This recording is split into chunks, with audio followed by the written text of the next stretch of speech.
हा ना बाई, कशा बाया आपल्या गल्लीतल्या स्वतःच्या नवऱ्याला किती नावं ठेवता हो.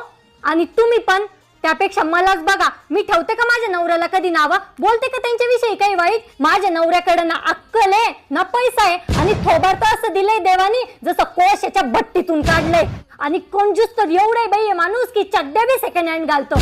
आणि रात्री तर एवढे घोरते, कधी कधी एवढा राग येतो ना, असं वाटतं तेल घ्यावं यांच्या नाकात टाकून पेटून द्यावं. पण मी सांगते काय हे कोणाला, कारण कसं का असं ना, माझा पती तो मेरा देवता आहे. अजून काही कौतुक करायचं राहिलंय का माझं? नाही ते मी सांगणं, तर मैत्रिणीला काही राहिलं असेल तर संडासला गेल्यावर पाणी टाकत नाही, मी दांगुडा करते. अजून काय काय सांगायचंय ते सांग. पागल आहे का हो तुम्ही? तुमच्याविषयी असं वाईट सांगू काय मी त्यांना? तू कुठं वाईट सांगते? तू तर कौतुकच केलं इतके वेळ माझं. चांगलं कौतुक करते तू माझं.